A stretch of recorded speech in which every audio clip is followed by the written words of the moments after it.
अस्सलाम वालेकुम students. Next हमारा टॉपिक है कैरियोकाइनेसिस। न्यूक्लियस की डिवीजन को कैरियोकाइनेसिस कहते हैं। कैरियोकाइनेसिस फर्दर 4 फेजेज में डिवाइड है, प्रोफेज, मेटाफेज और एनाफेज।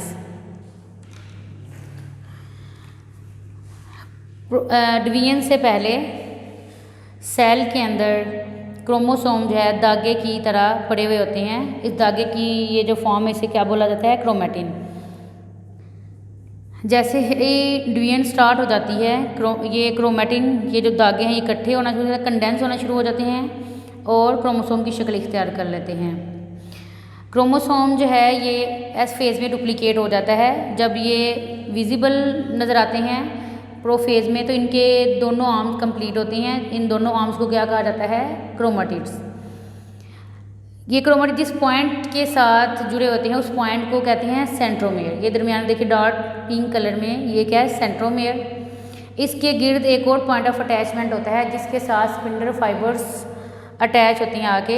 इस पॉइंट को बोला जाता है काइनेटोकोर। जैसे सेल डिवीजन स्टार्ट होती है प्रोफेज के अंदर कुछ इवेंट्स होते हैं और इन वाक़यात में सबसे पहले क्या है कि जो सेंट्रियोल्स होते हैं, यहाँ पे देखिए डिवीजन से पहले ये सेंट्रियोल न्यूक्लियस के करीब थे। सेंट्रियोल अपोजिट डायरेक्शन में मूव करते हैं।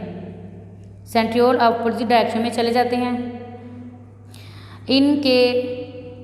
इनमें से स्पिंडल फाइबर्स निकलना शुरू हो जाती हैं, क्रोमोसोम विजिबल हो जाते हैं और जो न्यूक्लियोलस होता है और न्यूक्लियर जो इन्वेल्व है इसके अंदर वो दोनों डिसअपीयर हो जाती हैं। यहाँ पे दोबारा से देखें, प्रोफेज में सेंट्रियोल अपोजिट डायरेक्शन में चले जाते हैं। 2 पेयर होंगे, एक इस तरफ और एक इस तरफ। इनके एक पेयर को बोला जाता है सेंट्रोसोम। दोनों सेंट्रोसोम अपोजिट डायरेक्शन में चले जाते हैं। इनके गिर्द स्पिंडल फाइबर निकलना शुरू हो जाती हैं। ये देखिए छोटे छोटे यूनिट्स हैं। ये यूनिट किसके हैं? ये ट्यूबुलर प्रोटीन के होते हैं। क्रोमोसोम विजिबल हो जाते हैं। न्यूक्लियोलस और ये जो न्यूक्लियर इन्वेल्व है, ये देखिए इसी रीजन में हमें कोई भी ना तो न्यूक्लियोलस नजर आ रहा है ना ही न्यूक्लियर इन्वेल्व। तो न्यूक्लियोलस और न्यूक्लियर इन्वेल्व दोनों ही यहाँ पे डिसअपीयर हो जाती हैं।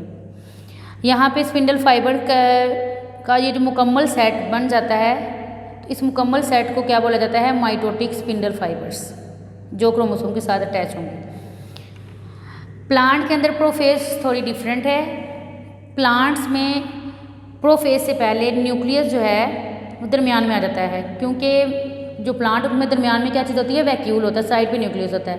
लेकिन प्रोफेज से पहले न्यूक्लियस दरमियान में आ जाता है और ट्यूबुलर प्रोटीन इकट्ठी होना शुरू हो जाती हैं जो फाइबर्स बनाती हैं। अब यहाँ पे न्यूक्लियर इन्वेल्व से, ये जो न्यूक्लियर इन्वेल्व की ये जो सतह है, यहाँ से ये जो फाइबर्स हैं ये ओरिजिनेट होती नज़र आती हैं। दूसरी है मेटाफेज। मेटा का मतलब क्या होता है? दरमियान में। यहाँ पे सबसे पहले क्या होगा? क्रोमोसोम दरमियान में आके अरेंज हो जाएंगे। ये देखिए क्रोमोसोम दरमियान में आके अरेंज हो गए हैं। यहाँ पे देखिए एक प्लेट सी बन जाती है। इस प्लेट को बोलते हैं मेटाफेज प्लेट। इस फेज में माइटोटिक फाइबर लेंथ में काफ़ी इंक्रीज हो जाती हैं और किसके साथ जुड़ जाती हैं? क्रोमोसोम के साथ। वो माइटोटिक फाइबर्स जो क्रोमोसोम के साथ जुड़ती हैं उनको बोलते हैं काइनेटोकोर फाइबर्स। जो नहीं जुड़ती वो क्या कहलाती हैं? Non kinetochore fibres. मेन इसमें पॉइंट क्या है कि क्रोमोसोम अरेंज हो जाती हैं दरमियान में आके और एक प्लेट बना देती है। इस प्लेट को क्या बोलते हैं? Metaphase plate. क्योंकि ये मेटाफेज में बन रही है इसलिए इसको मेटाफेज प्लेट कहते हैं। नेक्स्ट है एनाफेज। एना का मतलब है सेपरेशन, सेपरेट करना, मतलब सेपरेशन फेज होगी।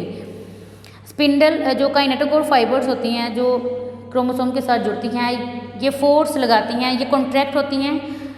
ये जो कॉन्ट्रैक्शन है ये क्रोमोसोम के क्रोमेटिड्स को क्या कर देते हैं? सेपरेट कर देता है। यहाँ पे देखिए क्रोमोसोम जो सिस्टर क्रोमेटिड यहाँ पे क्या हो जाएंगे? सेपरेट। कब होंगे? जब ये काइनेटोकोर फाइबर क्या करेंगी? कॉन्ट्रैक्ट करेंगी। कॉन्ट्रैक्ट करेंगी और इनकी कॉन्ट्रैक्ट से जो पुलिंग फोर्स होगी वो किसके ऊपर बढ़ेगी? ज़्यादा क्रोमोसोम पे, और क्रोमोसोम को क्या कर देगी? इस तरह से सेपरेट कर देगी। इसलिए ये क्या कहलाएगी? Separation phase, anaphase. नेक्स्ट है टीलोफेज। एंड वाली जो फेस होगी ये रिवर्सल होती है किसके, प्रोफेस के, रिवर्सल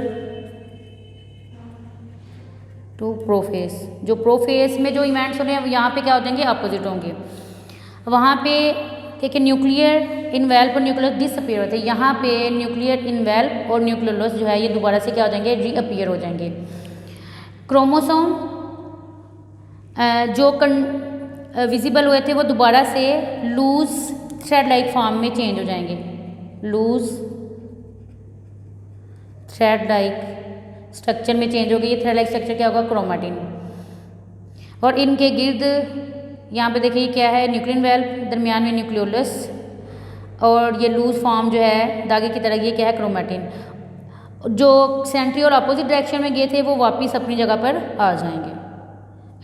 और इसके बाद एक मजीद फेस होगी साइटोकाइनेसिस, नेक्स्ट लेक्चर में देखेंगे। तो यहाँ पे ये देखें दो जो न्यूक्लियस है यहाँ पे क्या हो गया, डिवाइड हो गया। तो ये पूरी की पूरी जो डिवीजन है कैरियोकाइनेसिस, जो न्यूक्लियस की डिवीजन है, ये फर्दर की 4 फेसिस में कंप्लीट होती है, एनाफेज, प्रोफेस, मेटाफेज और एनाफेज। प्रोफेस में इवेंट्स दोबारा से देखें, सेंट्रियोल अपोजिट डायरेक्शन में चले जाते हैं, स्पिंडल फाइबर निकलना शुरू हो जाती हैं, क्रोमोसोम विजिबल हो जाते हैं, न्यूक्लियर इनवेल्व और न्यूक्लियस डिसअपीयर हो जाएंगे। क्रोमोसोम के गिर्द ये दोनों इसके जो आंत ये क्या है, क्रोमैटिड्स। दोनों आंत जिस जगह पे जुड़े होंगे वो क्या होगा, सेंट्रोमेयर। और इसके गिर्द एक और पॉइंट ऑफ अटैचमेंट होगा, वो क्या होगा, काइनेटोक होगा। प्लांट्स में प्रोफेज से पहले न्यूक्लियस कहाँ पे आ जाता है, दरमियान में।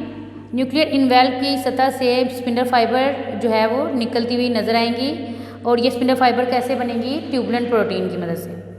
मेटाफेज, क्रोमोसोम दरमियान में आके अरेंज हो जाएंगे, और जब ये यहाँ पे अरेंज होंगे तो ये एक प्लेट बन जाएगी यहाँ पे। इस प्लेट को हम क्या बोलते हैं, मेटाफेज। देखिए यहाँ पे ये अरेंज है तो ये इस तरह से प्लेट जो है वो नज़र आती है दरमियान में, तो इसको क्या बोलते हैं, मेटाफेज प्लेट। काइनेटोकोर फाइबर्स जो इसके साथ अटैच होंगी फाइबर वो क्या कहलाएंगी, काइनेटोकोर फाइबर्स। जो अटैच नहीं होंगी वो क्या कहलाएंगी, नॉन काइनेटोकोर फाइबर्स।